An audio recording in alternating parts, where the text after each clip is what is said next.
So welcome to the 1:30 session on the next to last day of Mises U. We're going to talk about consumer product regulation. We're going to talk about regulation of goods. We're going to talk about regulation of services. We'll talk about regulation of inputs into the production process. And then we'll use economics to analyze the regulatory structure itself. So if you've been in some of my other lectures, or if you didn't sleep through the first one, then you'll know that one thing I've been thinking about a lot recently is the knowledge problem. How do you know? And then further, might it follow from the existence of a market failure that the government can do anything to fix it?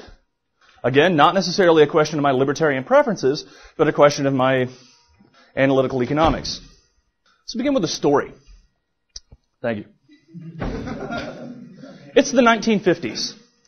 There's a toy company in Wisconsin called the Marlin Toy Company. The Marlin Toy Company produces two products, well, among others, but they produce two products. One's called Birdie Ball, the other is called Flutter Ball. Okay, these are little plastic balls that have little rattly stuff inside them, so that babies bat them around the floor and they rattle, and the babies will like gurgle and coo and do whatever babies do when they're really excited about something. They produce Birdie Ball and Flutter Ball. The regulators say, hey, Birdie Ball and Flutter Ball are both dangerous, because if they break, they pop out these little pellets. Babies could swallow the pellets, they could choke on the pellets, all sorts of terrible things could happen. Therefore, we're going to ban Birdie Ball and Flutter Ball. You need to fix this product if you're going to be allowed to market it in the United States. The Marlin Toy Company says, okay, sure, we'll do that. They go, they redesign Birdie Ball, they redesign Flutter Ball so that it meets federal guidelines. They reintroduce the product into the market. The Consumer Product Safety Commission has, during the interim, taken charge of regulating consumer products for safety. They produced their banned list, their list of products that are banned. On this list, erroneously, are Birdie Ball and Flutter Ball. So even though these products meet federal guidelines, they're both on the list of outlawed products. The Marlin Toy Company brings this to the attention of the regulators. They say, hey, you've printed this list of banned products that has our Birdie Ball and Flutter Ball on it. That's not correct. The Consumer Product Safety Commission says, yeah, we're not about to withdraw 250,000 copies of this list just for two little products. This destroyed the Marlin Toy Company. And the great irony of it is that the Consumer Product Safety Commission, charged with ensuring the integrity and quality of products available to consumers, refused to recall its own defective product. Even though its own defective product, in fact, actually destroyed the company. So that's where we're going when we think about regulation. And it doesn't just affect for-profit entities. Let's consider this question about safe. Safe. Safe versus unsafe. We like things that are safe. Okay? But being people who are engaged in the economic way of thinking, we know that what do we know about people's decisions? They're made at the margin. Right, very good. Excellent. I like that people make decisions at the margin. People respond to incentives. That's what I go for in Econ 101, is I turn people into drones who spout crap about supply curves and demand curves. It's wonderful. So people make decisions at the margin. The question, obviously, is what is safe? What is unsafe? And when we give people the right, or when we give people the prerogative to decide that something is safe or unsafe, this can have consequences. A couple of evenings ago, Professor Holzman mentioned the Foundation for Economic Education. How many of y'all have been to FEE? Okay, so a handful of people have been to FEE. How many of y'all are going to FEE next week? Okay. All right, so people are on the Libertarian Austrian Economics tour of North America. IHS, Mises, FEE. There's an entrepreneurial opportunity here. Someone needs to print tour T-shirts. I was there. It'd be like the band. The Cure Mood Swings tour that they did in 1996 or something. It's the last T-shirt I bought at a concert. Shows like all the cities they've been to. Be like, yeah, the Libertarian Austrian Economics North American tour, Mises Institute, IHS, FEE, Independent Institute, so on and so forth. Maybe you should get like a special pin if you go to all of them. Okay, so back to FEE. I was talking with some of you probably know Larry White. Know Larry White or know of Larry White. He teaches at FEE periodically, and he was telling me about how at their facility at FEE, which is this grand, old, beautiful mansion in Irvington, New York, wonderful, wonderful old place. It's where Mises met Rothbard, I think, and all sorts of wonderful things happened. They used to house students on site. They can't do that anymore because the local authorities said that one of the staircases in one of the places where they house students was too narrow to prevent people from escaping in the event of a fire. That shouldn't be a problem. They could fix it, but the historical preservation authorities said, since this is a historical building, you're not allowed to modify it. So they're caught in the ultimate catch-22, where now they're kind of a slave to the property. So if you go to fee, you can take a picture of it and be like, this is deadweight loss right before my eyes. We have potential gains from trade that are not being exploited, and so on and so forth. Okay, so if one regulatory agency saying you can't use this, another regulatory agency saying you can't fix it, all to the detriment of the world in which we live. To which someone might respond, oh, but you crass economist, you need to put people before profits. People before profits. And this sounds noble, does it not? Put people before profits. Well, we put people before profits, and if fee can't house people on site, if they have people in for conferences, what do they have to do? Okay, they might have to hire an expensive hotel, so they might have to use resources paying a hotel. How do they get people from point A to point B? Taxis, stuff like that. They probably have to drive them around. Okay? My guess is that the risk of a gory death in a taxi in Irvington, New York, or being on the road in Irvington, New York, is probably much greater than the risk of dying in a fire at fee. Okay? So the unintended consequence of this policy might actually be to raise the risk to the people who would otherwise be in a position to bear it. Okay? So even if there's no such thing as putting people before profits. You know, in a well-functioning market economy, you earn profits by serving people. Let's consider another example. Things that are safe versus things that are unsafe. Another one of my favorite examples is the ladder. Okay? So I have here a ladder. Okay? I hunted all over the Institute to find this. I mean, it's more like a little step stool than it is a ladder. And these things are incredibly dangerous. Okay? Dude, seriously. Whoa. This may be a much better example than I was planning for it to be. Okay, so ladders are dangerous, and the government regulates them. They have all sorts of safety standards for ladders and step stools and things like that. Okay, why? Because if you fall off a ladder and break your neck, that could be bad. And of course, the ladder companies, Costco, C-O-S-C-O. Yeah, exactly, right.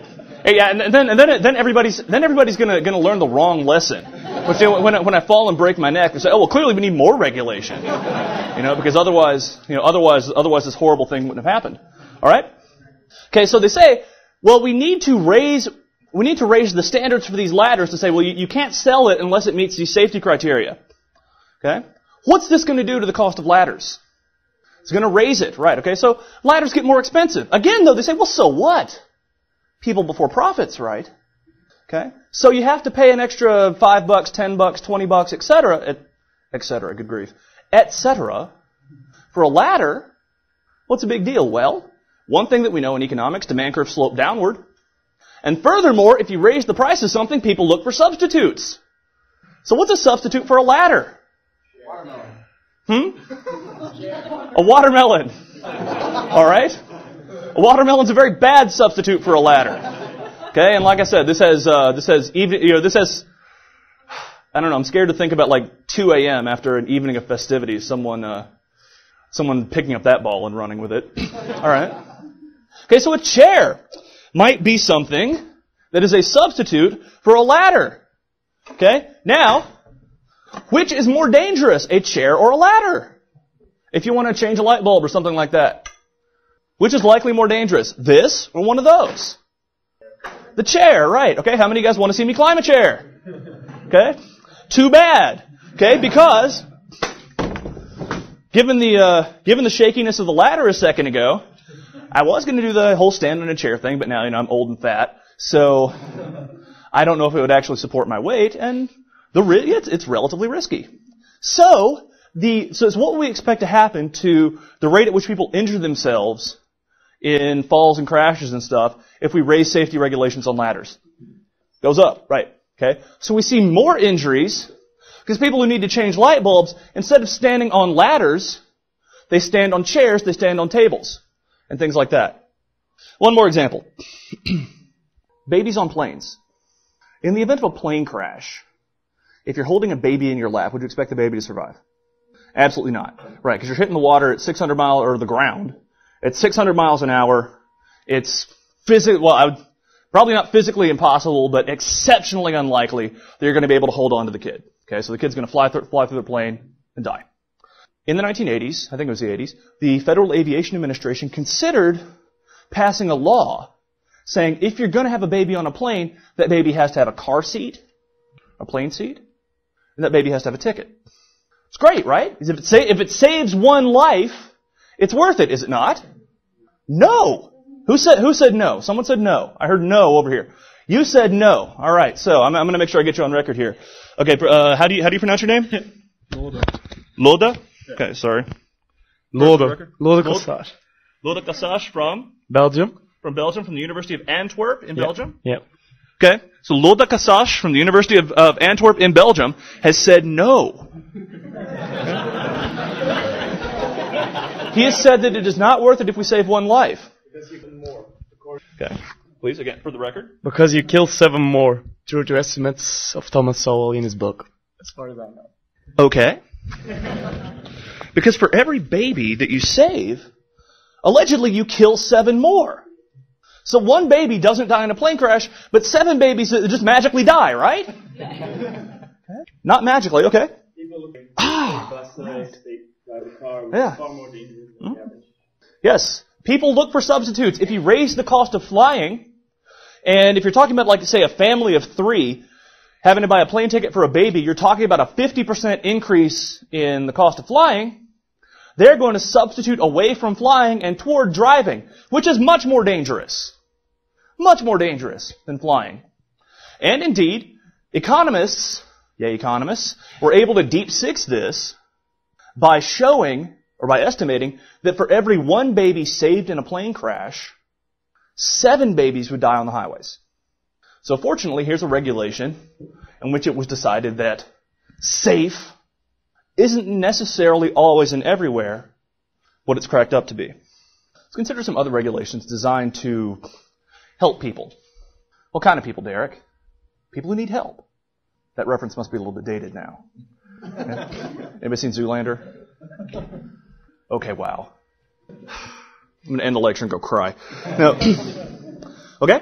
So we want to help people. We want to help people who need help.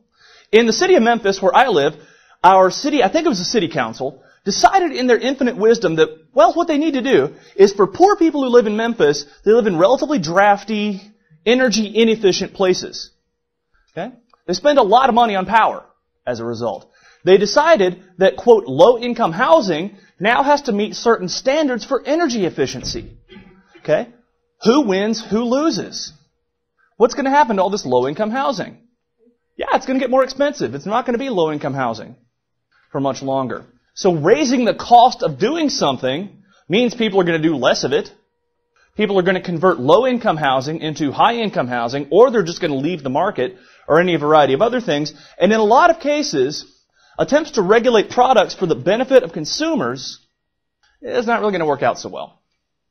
If you went to Walter Block's lecture this morning, he talked about the FDA. He talked about regulation of food, regulation of drugs, and the regulatory infrastructure. Thalidomide in the 1950s was a morning sickness pill that had been approved in Germany. They started using it in the United States, and it caused all sorts of horrendous birth defects. It had passed muster, apparently. And as a result, unfortunately, and again I'm going to repeat something Professor Block said, the FDA didn't go out of business. They said, hey, this product is safe. It wasn't. The FDA didn't go out of business. In fact, the FDA got greater discretion and a bigger budget. As a result, with what impact on people going forward? With what impact on the rate of development of new drugs? Lower. Right, so we get less innovation, we get more expensive drugs, and the most recent estimate I saw, one of the glories of the internet is, you can fact check me on this, I believe someone estimated it's either 1,600 people a day, or 1,600 people a week, or 1,600 people a month, or 1,600 people a year who die, something to do with 1,600, who die waiting for drugs and medical procedures that are going through FDA approval. Okay? All right, so regulation designed to make things safe, almost always leads us into unintended consequences that suggest that the law is not going to do what we want it to do, not what we expect it to do, and may often do exactly the opposite of what we think we're going to do. Okay, so those are a couple of examples of the market for goods. Question from the back. Okay? Okay. Okay, so there's an epistemological problem with regulation. And I'm going to punt to the end of the end of the discussion because we're going to discuss that a little bit and perhaps in some detail. Okay. All right, so that's the market for goods. Let's consider too the market for services. The market for services is very heavily regulated. In a paper in Econ Journal Watch that came out, I think in the last issue, Frank Stevenson from Berry College and one of his students pointed out that labor economics textbooks consider the minimum wage in great detail. They don't really consider regulation of professions and occupations, in spite of the fact that I think there are now far more occupations that are subject to regulation than are subject to the minimum wage. So we have standards for the workplace. We have the Occupational Safety and Health Administration, which can conduct no-knock raids on workplaces. If you tip someone off that OSHA is coming, you go to jail. And we can see some of the effects of these regulations on the world that we live in. So, who's better off as a result of workplace safety regulations? Government? Okay. Special interest groups? People who work for those agencies? Okay. Companies that aren't regulated? Companies that are big enough to handle the cost, yeah? Okay. Okay. Okay. Mm-hmm. Okay. Lawyers? Companies that produce the goods that are necessary for compliance? Engineers who re-engineer the products? Economists who give talks on it? Right? I don't know what you're insinuating. Art Carden's a cartel. Art Carden is a cartel. A cartel of one. Yes. Okay? You're like army commercials, maybe. Yes, one more. Would insurance companies benefit from that? Maybe so. A priori, I'm not sure. Now then, there's one group that no one has mentioned yet. Huh? Okay, the regulated people, the people who are regulated, some of them might benefit. Okay? This is a room full of people who apparently have studied a lot of economics. Okay? Why? Because the workplace itself, well, who's the workplace? Right. Okay. Okay, the company might be, huh? The companies are the workers that the regulations are intended to protect. Okay, so they clearly are made better off, right? No. Okay, well, I remember taking a high school math class one time, and a guy from OSHA showed up to inspect our classroom to make sure that my high school math teacher was not working in an unsafe environment. And I remember him standing there. I think he had a tape recorder and a notepad, and he was scribbling furiously and speaking softly into his tape recorder. Maybe he didn't have a tape recorder. It makes for a better story, though. Scribbling furiously or something like that about the bottle of hand lotion on my math teacher's desk. Okay, to make absolutely sure that this lotion wasn't going to kill anybody or something like that. So, the argument as it goes is we need workplace safety regulation to protect the workers. Okay, but we know, or we can reasonably infer, that's probably not true. Why? How can the market process ensure that people get the combination of safety and wages that they want? Some people are going to prefer a very, very safe work environment. Some people are going to be willing to accept greater risks in exchange for higher wages. When you become an academic, okay, as some of you no doubt will, okay, trust me, we don't do this for the money. Okay? And we don't do it for the rock star lifestyle. Okay?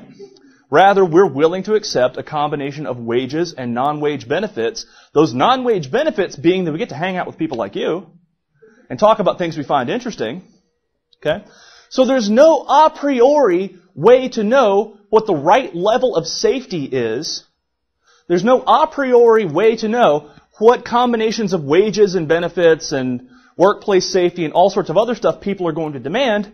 Therefore, there's no way for the regulators to know how they should regulate.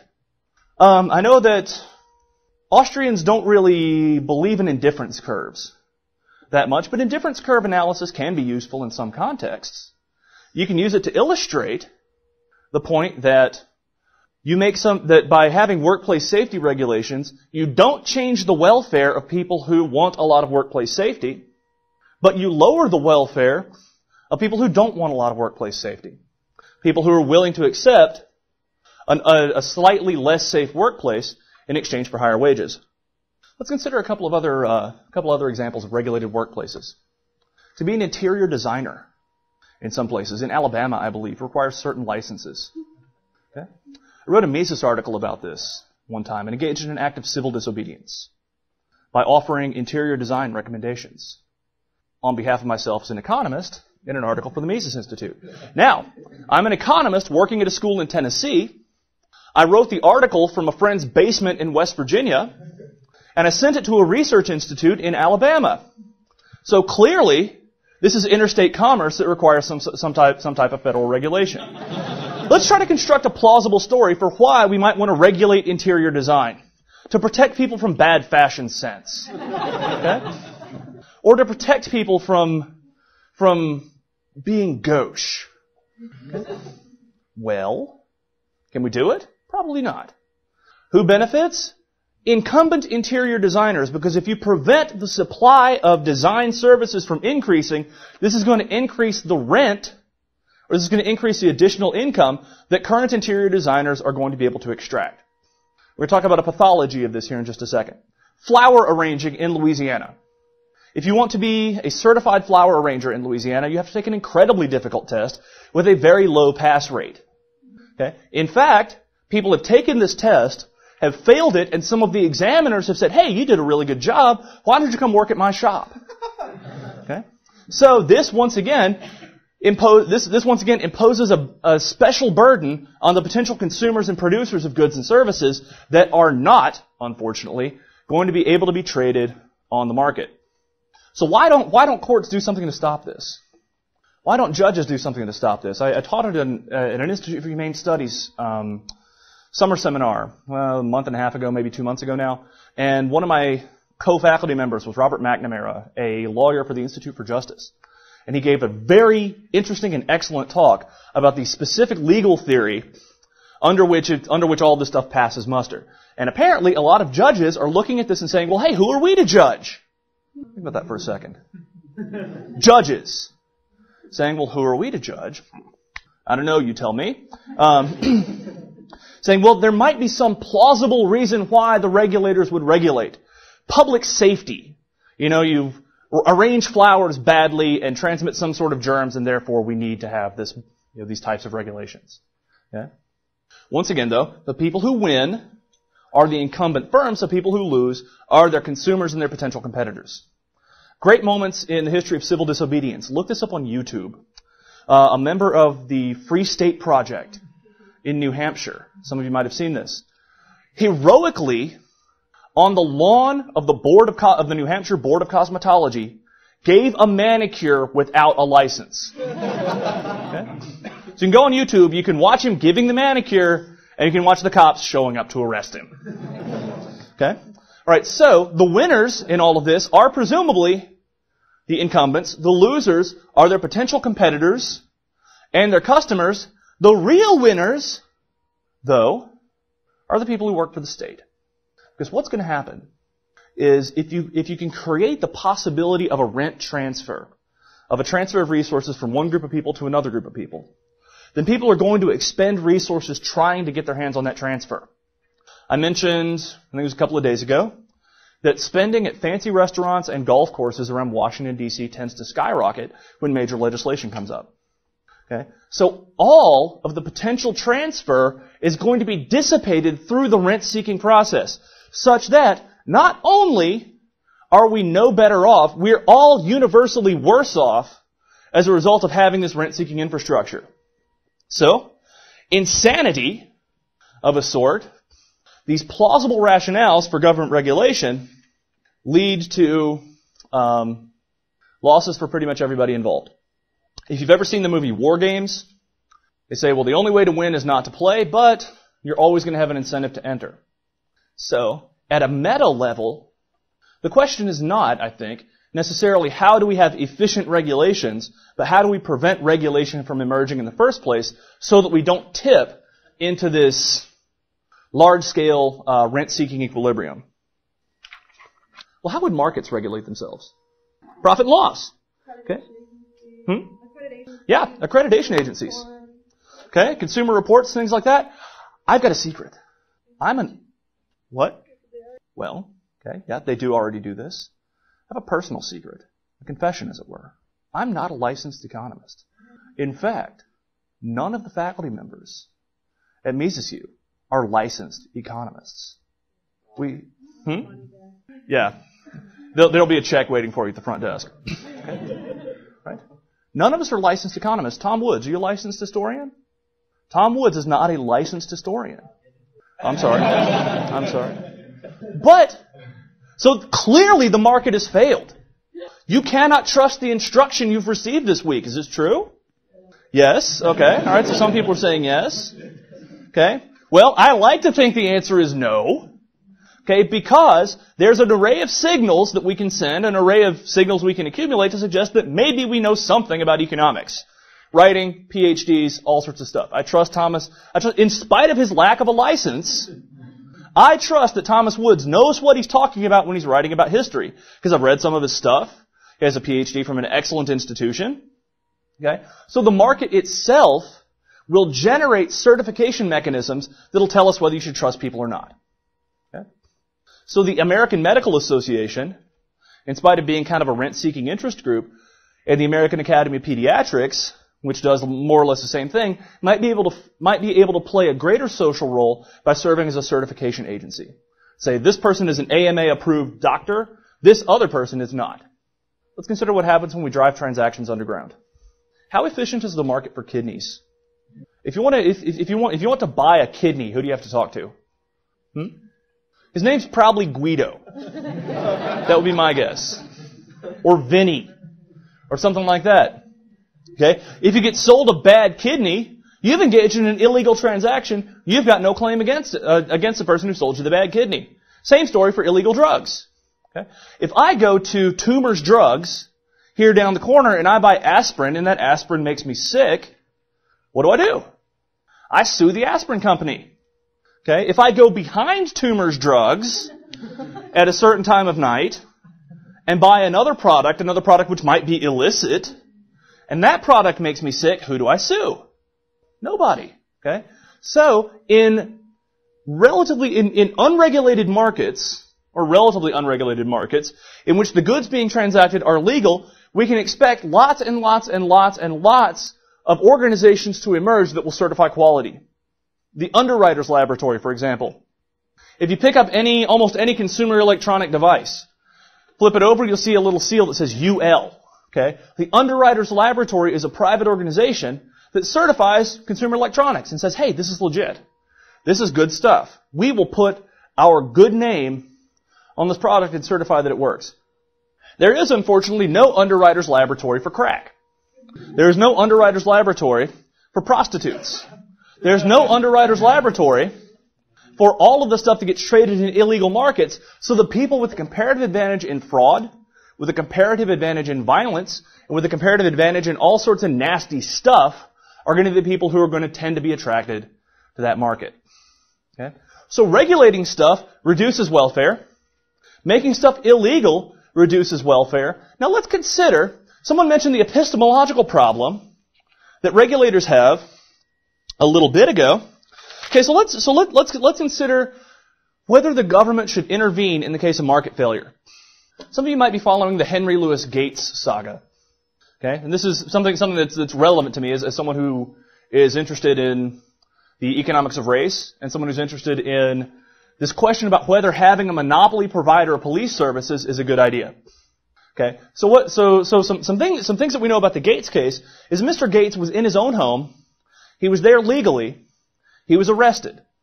Does Gates have the option of taking his protection services elsewhere? No, he doesn't.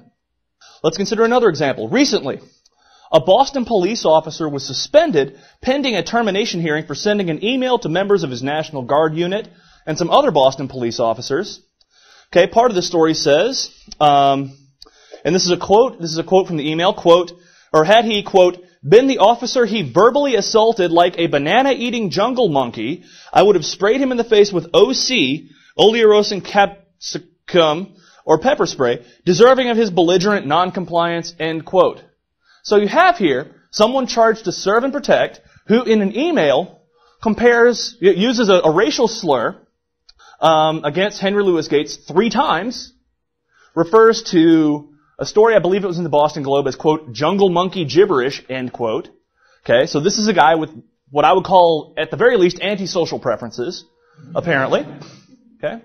And then he says, had he been the guy in charge, or had he been the cop in question, he would have assaulted a man in his own home for speaking out, for protesting, for failure to comply.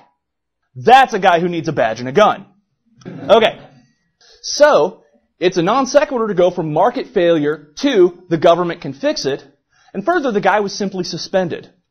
He's fighting his suspension, in part perhaps because of police unions, in part too because it's very, very difficult to fire someone. Not only can Gates not take his business elsewhere, the cops are going to have probably a little bit of difficulty getting rid of this guy when evidence from and granted this is one of these stories that's sort of blown up and been sensationalized, the evidence suggests that, yeah, he probably should have been fired immediately. Had your hand up there, and you have a laptop, so I'm assuming that you're fact-checking me. Okay. Okay. Yeah, I was looking at it about an hour ago or so, and they said pending a termination hearing. So they definitely want to fire him. That's for sure. But they're probably not as flexible as they would be were the labor market not regulated the way that it is, and they would be much more responsive to the wants and needs of their consumers than they would be, they would be much more responsive to the wants and needs of their consumers, like Henry Louis Gates, like you, like me, if the market were far more competitive. Okay.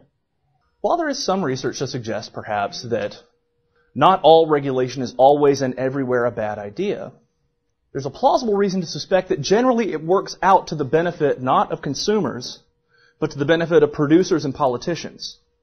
Okay? And further, there's no reason to think that the market can't take care of it. Okay, you might have seen the Apple commercials where it says there's an app for that. In pretty much any situation where you might say, well, can the market fix this? Well, there's a market for that. What about information? There's a market for that. What about non-racist police services? Well, there would be a market for that. We'd like to think that there would be a market for that. What about good drugs? Good aspirin. There'd be a market for that. What about crack that won't kill you? Well, okay, in the limit, there might be a market for that as well. Okay? So all of the reasons that we have regulation are, for the most part, superfluous. It's difficult to identify the information we would need in order to regulate effectively, to regulate rationally, and moreover, the incentives facing the people who are doing the regulating or facing the people who are doing all of the protecting outside of the market process, it's far from clear that those incentives are consistent with the creation of value, with the protection of people, and with the doing of justice. So that's a handful of things that we've talked about on consumer product regulation, consumer safety, and the relationship between the state and the market. We've got 20 minutes now, I think. Happy to take any questions. Yeah.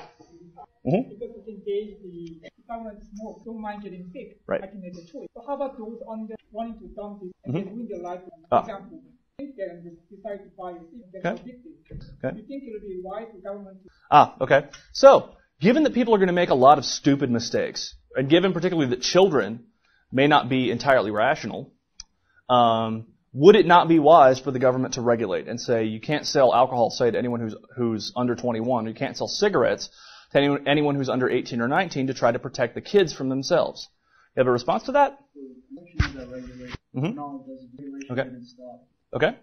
Okay, so regulation didn't stop Enron WorldCom, so it's not clear necessarily that regulation will accomplish those ends.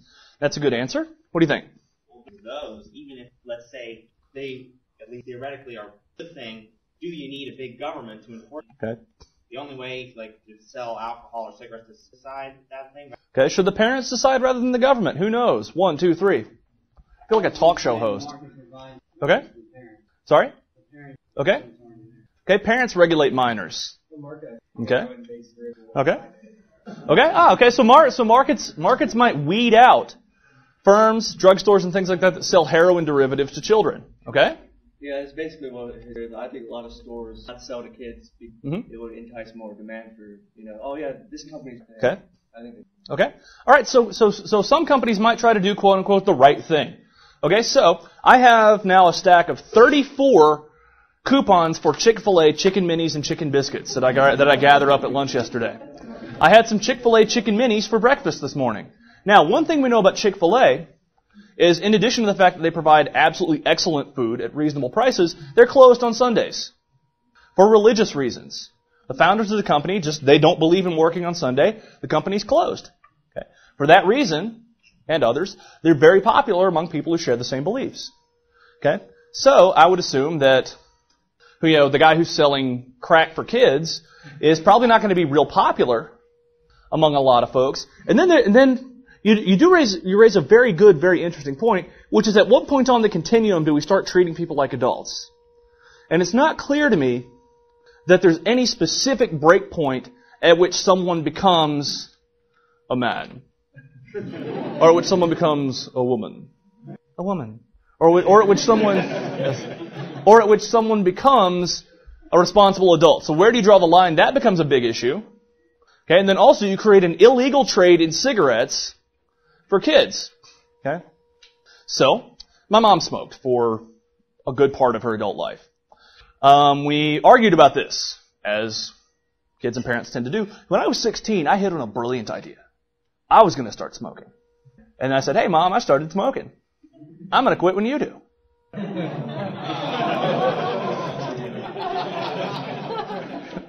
That wasn't real smart.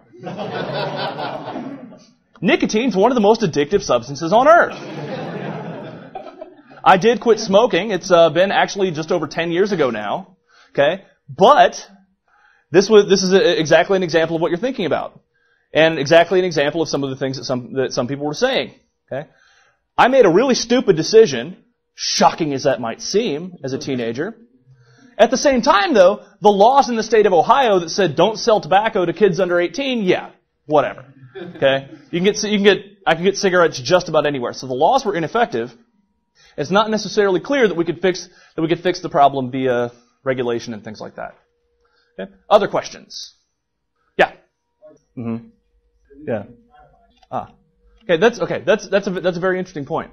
Okay. So, for those of you who are listening to this on the eventual web broadcast, so I told this story about buying cigarettes in Ohio, and one of our esteemed students has mentioned that his dad runs a store that sells cigarettes, and periodically the state of Ohio will try to sting them by sending in underage kids with fake IDs.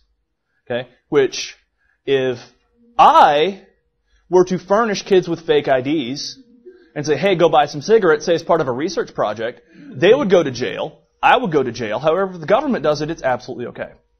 This again gets back to the Henry Louis Gates thing.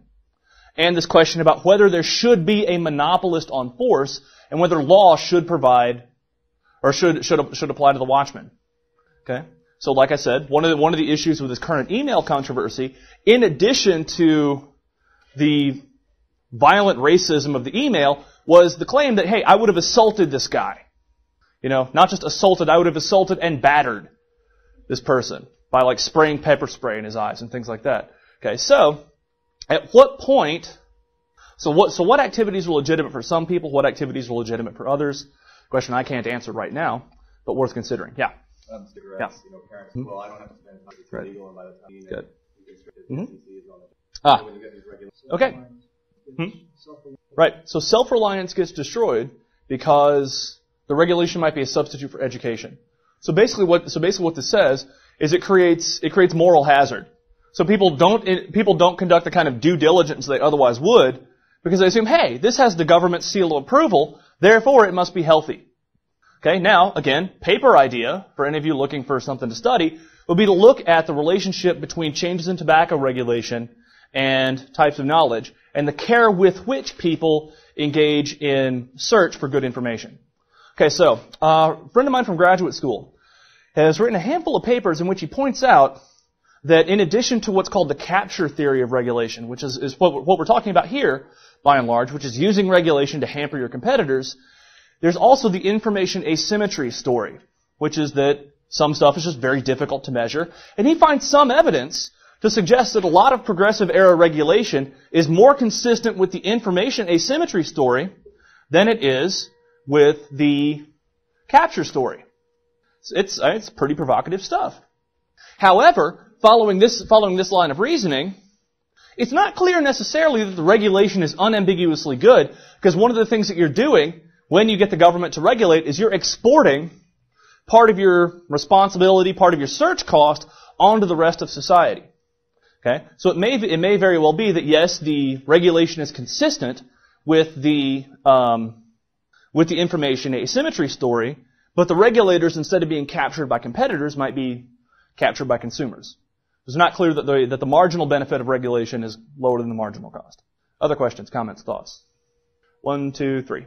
I just wanted to self-regulate. There are several ways to, warn against fraudulent advertisement and the quality of the product. But these are brought up, and So there are you do get the emergence of voluntary mechanisms that can and do help people acquire information about the products they're consuming. Okay, so there might be a website like ratedall.com for prostitutes and drug dealers and things like that. During Walter Block's talk this morning, I was searching around and he said something about, he was talking about the cost of heroin habit. So using Google, I looked around and I found www.heroinhelper.com, okay, which is a website designed to help you kick your heroin habit. Okay, so the market or kind individuals are producing websites, they're producing information of their own volition that presumably is reducing these problems and making us better off. Yeah. Okay. Is it possible that regulation can be good? Okay. Fire codes, seat belts, auto safety glass. Let's talk about seat belts. Okay, because some of you might be familiar with the empirical work on this. Okay? Seat belts kill people. Wait, what? Seat belts kill. Okay, how? Okay, you drive faster. Okay, so wearing a seat belt will reduce the probability that you die in an accident. That much is true. It also reduces the cost of driving recklessly. People drive more recklessly, you get perhaps fewer deaths per accident, but either no change in or more highway deaths as a result of the seatbelt law, and as a result of this wide variety of safety regulations. Some additional non-trivial number of people die every year as a result of corporate average fuel economy standards, which mean that cars aren't built. They don't build them like they used to. So they're built with lighter materials that break more easily. And if your car breaks more easily, that means you break more easily. Okay? Yeah. Not all things have internal costs, but if they are beneficial, it's about government because of the cars for their child. Right. Yeah. So the question is not always, will this make me safer? Maybe. The next question is, at what price? Am I willing to pay for that additional safety? Okay? Some of you might be familiar with the name Gordon Tullock, who, in assessing seatbelts, said that a much more effective and a much more efficient way to regulate people's driving behavior would not be to have seatbelts, but would be to have a 12-inch spike sticking out of the middle of the steering wheel aimed directly at the driver's heart. Okay? Why are you laughing? Makes perfect sense. Why not? Because you're going to drive a whole lot more safely if you've got a 12-inch spike aimed directly at your heart. Are you or are you not? Okay. Gordon Tullock. Okay? Yeah. 2 digressions. Some number of years ago, when I was a student here at Mises U, somebody said, David Gordon said, you're not a true libertarian until you've co-authored a paper with Walter Block. Okay? My first refereed publication was co-authored with Walter Block. So, libertarian, check. Okay? It's also been said that your experience as an economist is not complete until you've been insulted by Gordon Tullock. At the 2007 Public Choice Society meetings, I sat with Professor Tullock at dinner. He asked me and another guy a question, and then proceeded to say that we'd be really, really stupid if we couldn't answer it. So, experience as an economist, check. Co-authored with Walter Block, insulted by Gordon Tullock. I was going to say I've got 2 jewels of the Triple Crown, except I don't know what the other jewel would be. Okay? All right, so, long story short, safety regulation, there's no a priori case for regulation outside of the market process. Okay, who's the third hand that was up? Yeah. Okay, if I can quickly define rent-seeking. Okay, it's a great term. So rent-seeking Rent-seeking is the unproductive expenditure of real resources in order to gain a transfer. So, political competition is rent-seeking. Okay? You're spending real resources trying to get the government to take stuff from other people and give it to you. Economic competition is productive. Chick-fil-A competes productively by providing tasty chicken products and waffle fries. They are good. Okay? And an assortment of sauces. Okay? And peach milkshakes. Wow. You want to talk about something that'll make you believe in God. Oh, wow. Okay? The Chick-fil-A peach milkshake is really good. A lot of other people, unfortunately, compete by expropriating and redistributing resources. Defense contractors generally do this. Firms in regulated industries compete by rent-seeking. Let's consider two more examples. I remember reading an article a number of years ago about taco stands in Austin, Texas. Never been to Austin. I've heard it's weird and cool and interesting. Okay, but these unlicensed, unregulated taco stands in Austin, Texas, and of course someone was saying, hey, we need to regulate. The leader of like the local taco stand union or the leader of the local taco stand association said we need to regulate taco stands because some of them are unsafe. Some of them are providing unsafe tacos. Okay? And of course this sounds plausible to a lot of people. And in fact a lot of people experience a bit of cognitive dissonance. Say, oh look, these business people who have a common interest are calling for regulation. They must really be great guys and gals. What's left unsaid is that this will protect them from future competition. Pedicabs would be another example. So some cities have pedicabs, which are these like three-wheeled bicycles with seats. So they're bicycle taxis. And of course the leader of the pedicab association says, we need to regulate for safety. Okay? Say, who can be opposed to public safety? Right? And after all, if these guys are saying they should be regulated, they must be really public-spirited. Talked a bit about the Baptist and bootleggers issue. Okay? During Prohibition, the people who supported it were the Baptists, quote-unquote, which was Bruce Yandel's sort of catch-all term for people who think you shouldn't be allowed to drink. The other people who supported it were the bootleggers who got really, really rich as a result. Yes, the bootleggers are the rent-seekers. The bootleggers are the rent-seekers, and the Baptists are the people who think that hey, this is a great idea for purposes of public safety. The blue shirt, I saw your hand. 1, 2, and then, yep. Alright, I used to work at a restaurant, and I know how would, no. Well, not like one. Sure. Oh, yeah, I know. Yeah. But, people always worry about food. How would a free market restaurant mind, if it's unsanitary, they're not going to, hey, just evaluate your kitchen. Have you thought about that before? Yeah. Okay, so how will the free market handle food safety? Okay, this one's relatively easy, and we've got like 3 minutes left, so I'm not going to take additional comments on this. But so you have health department reports. Basically, the free market would provide the exact same. Would provide something similar. Okay, so you could have Michael Ford from Western Kentucky University. Michael's inspection service. So Michael gives his place an A+ for safety, an A+ for cleanliness, and so the question is, well, what is going to cause Michael to be honest? The answer is the competitive process. Because if he proves untrustworthy, then David might do the same thing. David might say, hey, Michael's a schmuck. He's taking bribes from all these firms, and I'm the honest guy. So he's going to get weeded out of the market. He's going to get weeded out by the market process, and David presumably is going to be the one who persists. Who's the second hand? Pink shirt, never mind? Yeah. Uh-huh. Mm-hmm. Right. Yep. Right. Mm-hmm. Yeah. Right. Mm-hmm. Right. Mm-hmm. Yeah. Okay. Okay. Is it going to be wise to force people to wear seatbelts because it will prevent them from making iterative choices if they die? Okay. So I was totally with you up to that point. The market process is a process of success and failure. You make wise choices, you make bad choices. So the question is, should we regulate in order to prevent people from making bad choices, like driving drunk without a seatbelt? Okay? Well, unfortunately, we're about out of time.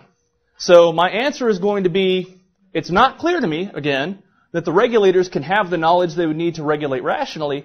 And in the case of driving, I'm going to punt this one to Walter Block's book on privatizing roads and highways, and think hard about how the market process, in a case of, say, privately owned roads, would handle some of these issues. So we're out of time.